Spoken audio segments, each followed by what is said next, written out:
नमस्कार, मी सुशील कुलकर्णी. आपण पाहता ॲनालायझर. आपण आज एका राजकीय पक्षातल्या जिल्हा स्तरावर घडलेल्या गोंधळाबाबत बोलणार आहोत. हे बोलण्याची वेळ का आली आहे ते देखील स्पष्ट करून सांगणार आहे. याआधी आम्ही ज्या भूमिका मांडत आलो आहोत त्याच भूमिकेतून म्हणजे त्या भूमिकेला अनुषंगून घडलेली ही घटना आहे, म्हणून ती आपल्यासमोर मांडायची आहे.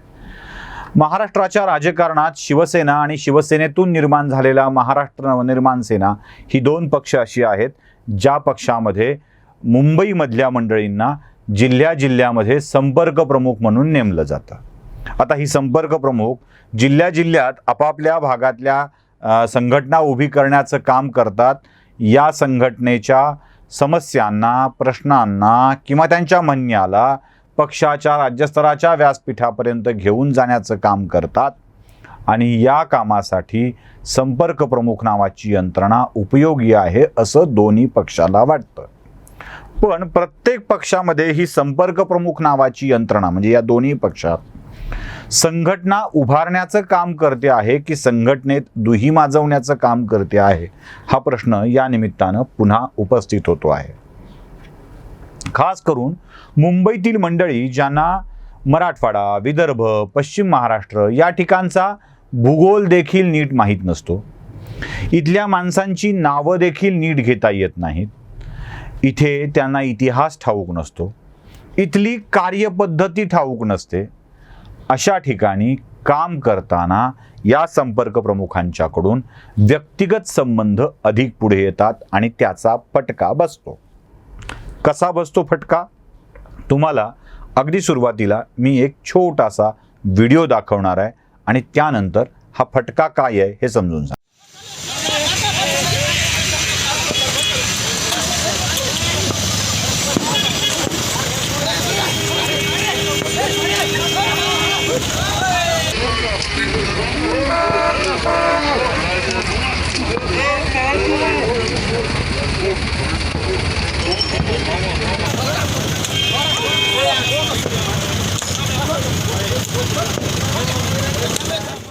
बघितलात? ही मारामारी आहे. ही मारामारी राजकीय पक्षाच्या कार्यकर्त्यांमधली आहे.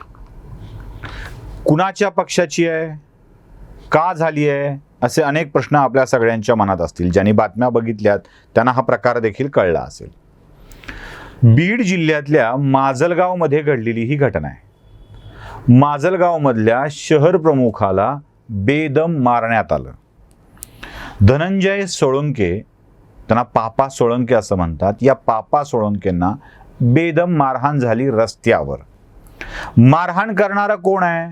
तर मारहाण करणारे आहेत अप्पासाहेब जाधव नावाचे व्यक्ती. हेही शिवसैनिक आहेत. अर्थात हे नव्याने शिवसैनिक झालेले आहेत, पूर्वी ते शिवसेनेत नव्हते. हे शिवसैनिक आहेत आणि या शिवसैनिकांनी शिवसैनिकालाच मारलंय. आता हे नुसते शिवसैनिक नाही आहेत, तर हे जाधव नावाचे जिल्हा प्रमुख आहेत ज्यांनी मारलंय ते, आणि ज्यांना मारलंय ते धनंजय सोळंके हे शहर प्रमुख आहेत. त्याचं झालं असं की महाराष्ट्रातल्या अनेक जिल्ह्यातले जिल्हा प्रमुख शिवसेनेच्या वतीनं नियुक्त करण्यात आले. काही ठिकाणचे बदलण्यात आले, काही ठिकाणचे कायम ठेवण्यात आले. आता ज्या भागात हा बदल झाला आहे तिथे काही नवे जिल्हा प्रमुख नियुक्त झाले. जिथे बदल झाला नाही ते जुने कायम राहिले. आता बीडमध्ये 2 जिल्हा प्रमुख आहेत. 2 पैकी एका जिल्हा प्रमुखांना कायम ठेवलं गेलं आणि दुसरे जिल्हा प्रमुख सचिन मुळूक यांना बदलून त्या ठिकाणी दुसरे जिल्हा प्रमुख नियुक्त केले गेले आणि हे नियुक्त केलेले आहेत अप्पासाहेब जाधव. आता या जाधवांनी नियुक्ती झाल्याबरोबर आपले नगारे ढोल ताशे पिटणार कोणीही ते केलं. पण जाधव जिल्हा प्रमुख झाल्याचं या पापा सोळंकेंना म्हणजे धनंजय सोळंकेंना मान्य नव्हतं. त्यांनी याचा निषेध नोंदवला. त्यांचं म्हणणं होतं की काही वर्षापूर्वी आपल्या शिवसेनेमध्ये आलेला व्यक्ती ज्याला थेट जिल्हा प्रमुख पदावर बसवलं जातं आणि ज्यांना काढल्या गेलेलं आहे त्यांचं काम काही वाईट नाही आहे.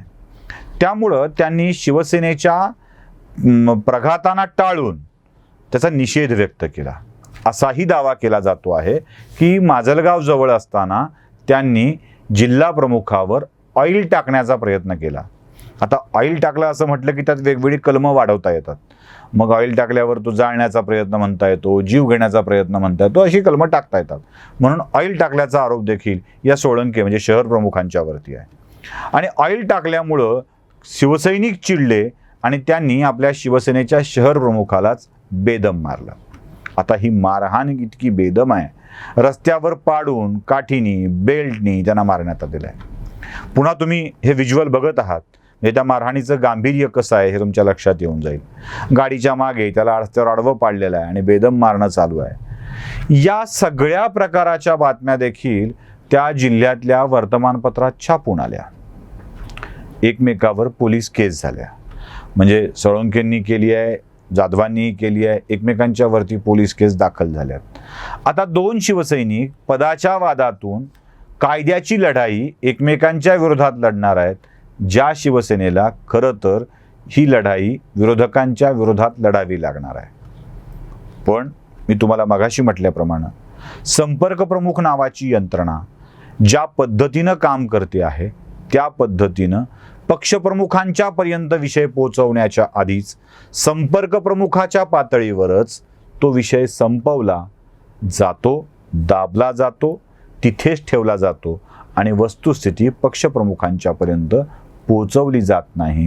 हे या निमित्ताने पुन्हा अधोरेखित झालं आहे. वेगवेगळ्या जिल्ह्यात अशी स्थिती आहे जिथे काम करणारी माणसं आहेत त्यांना नियुक्त केलं गेलं नाही. अर्थात त्यात दावा असा असेल की पक्ष आमचा आहे, आम्ही ठरवू काय करायचं ते ठरवू शकतात, त्यांचा अधिकार आहे तो. पण त्या अधिकारात म्हणजे लोकांना मान्यता आहे की नाही याबाबतचं स्पष्टीकरण आपल्याला आता होऊ लागतं ज्या अशा मारामारींच्या मधून. जर बदलायचेच आहे तर मग अशी भूमिका औरंगाबाद सारख्या शहरामध्ये, माफ करा शिवसेनेसाठी संभाजीनगर असं म्हणावं लागेल, यासारख्या शहरामध्ये ती का घेतली गेलेली नाही याचाही विचार होणं आवश्यक आहे.